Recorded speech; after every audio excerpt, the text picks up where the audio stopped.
Hi, my name is Noel Davis with World Composting, and today we're going to cover bin selection. So a lot of you have probably watched other videos that I have, and you see that one of my really big favorite bins is this 10-gallon bin right here.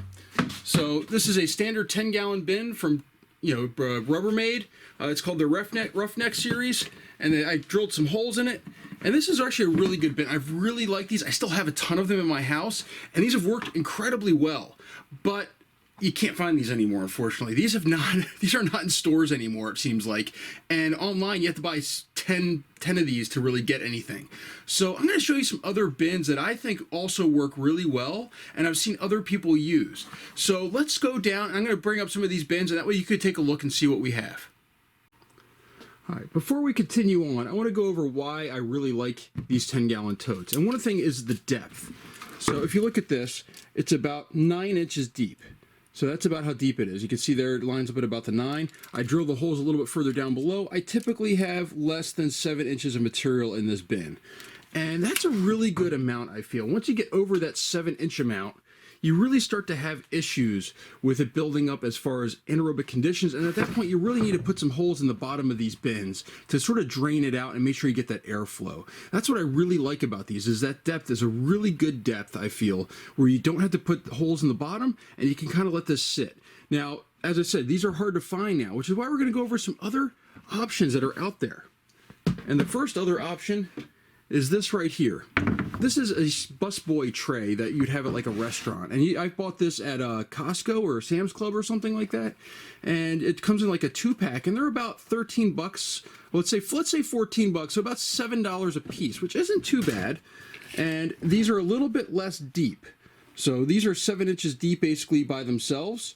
All right, which is fine because these don't have a lid for them, so you could put something on top that just sort of covers them up very gently. You get 2 of them, so you could actually flip one over on the other if you really need that to hold in that moisture.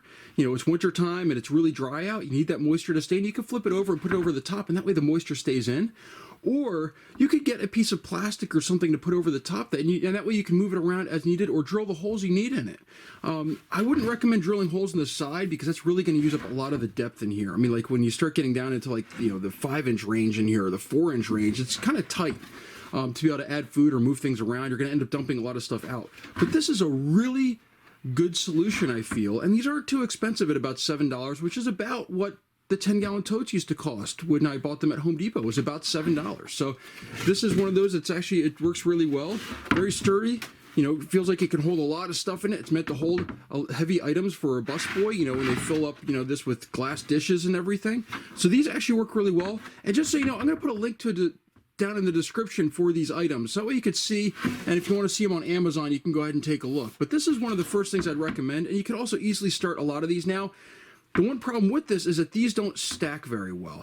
You'd have to have this one this way, and then you'd have to rotate. It's not like you can stack. They'll nest in if you put them on top of each other. And with a lid, I'd be a little bit leery because it's not a lid that's meant to hold weight.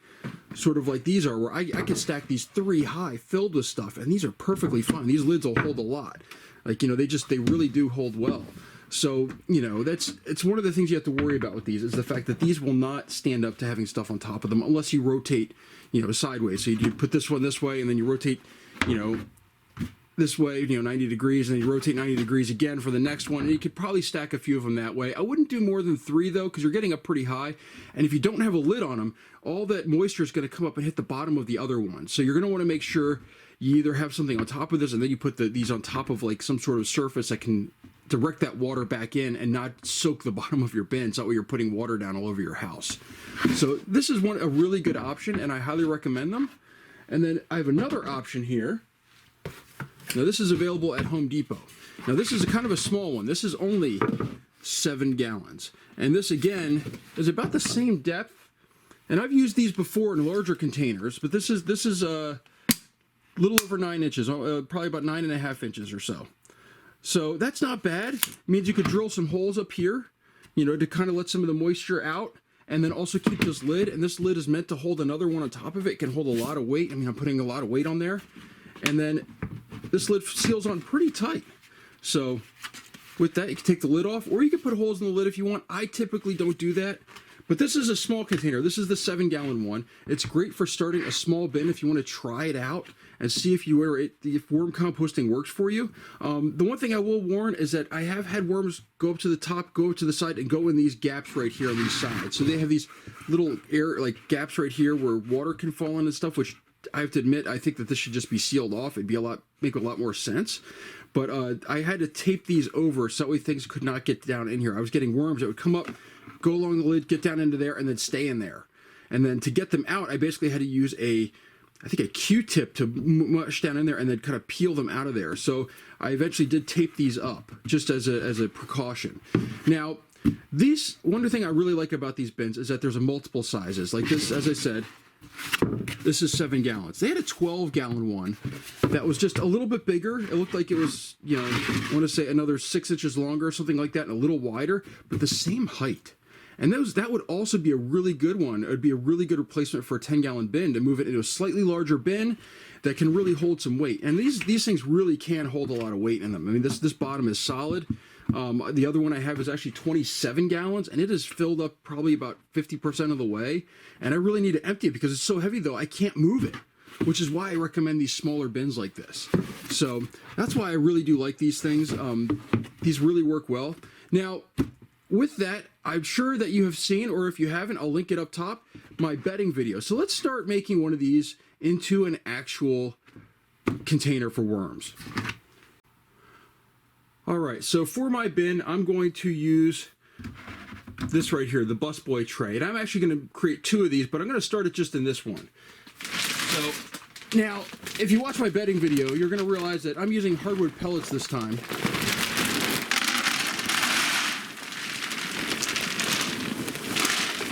I'm going to put quite a few in here. These were one of my favorite bedding materials, and I really tried these out. Let's just see how much is in here. That should be, let's just see, we've got about, I'll show you here with a measuring tape. This looks like about how much you'd want for one bin. So this is about a little less than 2 inches in here. And that's about how much you'd want if you were creating one bin. Now I'm going to be creating 2 bins with this material, so I'm going to add a little bit more. But you'd really want about 2 inches.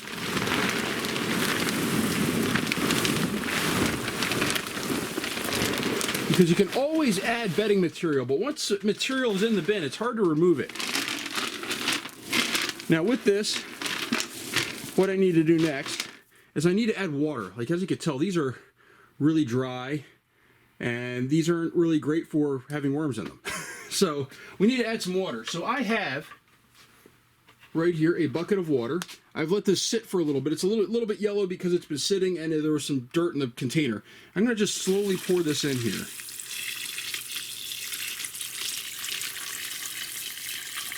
This is about 2 gallons of water. All right, there we go. I can see the water kind of moving up around here. Let's just take a look and see where it is over here. So you can see the water's just below the surface, and I'm hoping that these pellets will absorb it, and then they'll be nice and loose. Actually, I might add a little bit more.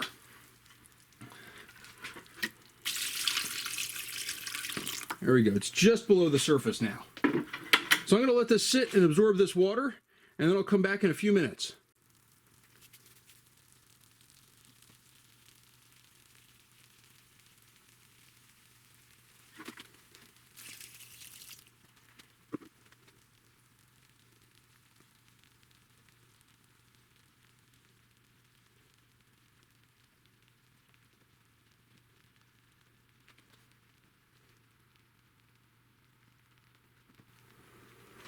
All right, let's just take a look in here and see what things look like. So this is nice. The top isn't as much because it didn't have as much water, but the bottom is nice and crumbly now as it's soaked up this water. I might need a little bit more water in here, but you can tell that it's really a good consistency. It makes it very easy for sorting too. I already have a fruit fly in here. So, but this is a really good consistency. I'm going to need to add more water to this, but this is essentially, now this is too high. As I said, I'm making 2 bins with this. This is moved up since I added the water, which is why I said you should only add about 2 inches in here and then add your water. And you keep adding water until it looks like this material right here, until it looks very much like this. You want this nice crumbly material that's moist, but not too moist, obviously. You don't want it saturated.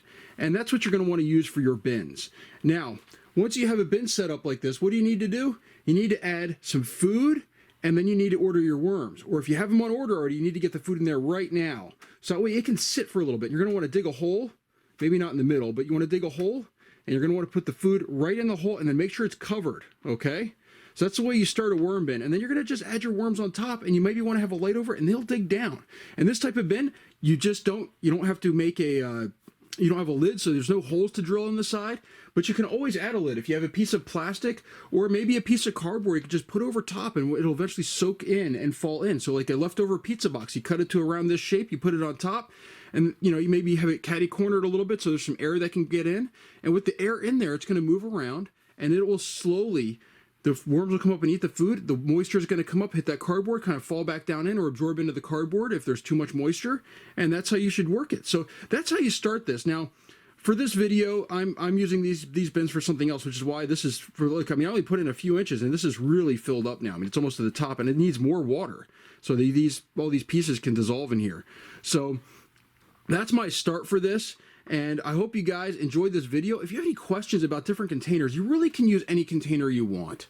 But I happen to like these type of containers that are a certain depth, so that way I limit how deep they go. And that way I can always move them around. Like I can pick this up and move this somewhere. It's very heavy, but I can do it.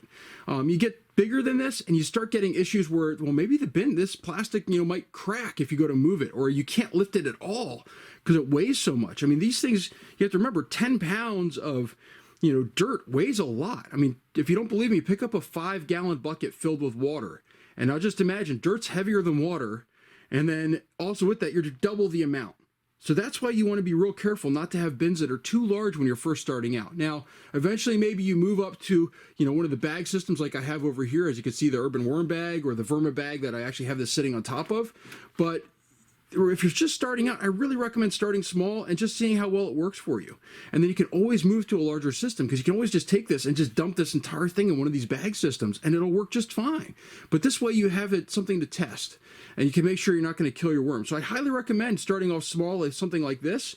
I don't have worms to put in it right now, and I don't really want to add food to it right at this moment because I need to add more moisture. But this is how you start a bin.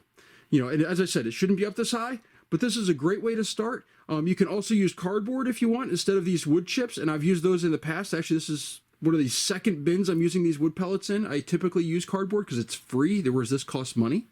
And, you know, it works really well, though. These chips, this material just sort of stays like this consistency of being able to just kind of just flake off. And it wicks moisture away really well. So, anyhow, this is how you start a bin. For those that haven't watched a video in a while or have watched my older ones, I don't recommend burlap anymore. I don't feel it's necessary. I do recommend adding some grit, some sand, or eggshell, which I typically will add. I will add after I moisten this a little bit more, but I have crushed eggshell. Let me show you that. So I keep my crushed eggshell in a coffee can here. But as you can see, there's crushed eggshell. Just so you know, that powder you see coming off, that's not good to breathe. Blow it away from my face. Or you can use like play sand from the store. Again, though, that's buying materials that you're not using. That's buying materials just to add to this, which I prefer not to do, but I have done it. So it's not a bad thing. I mean, as long as you're putting all your food waste in here, it's not like you have to buy 100 pounds of it. You buy one 40-pound bag. That should last you a long time. It's just a handful you're throwing in to get some grit in there for the worms to really consume this food, because they have a gizzard, and that's how they grind up their food, is they use the grit to grind it. So I hope that helps. If you have questions, leave any comments or questions below, and I will get back to you with some answers if I can. And, you know, that's how you start this. And I hope you enjoyed this video. Thank you for watching.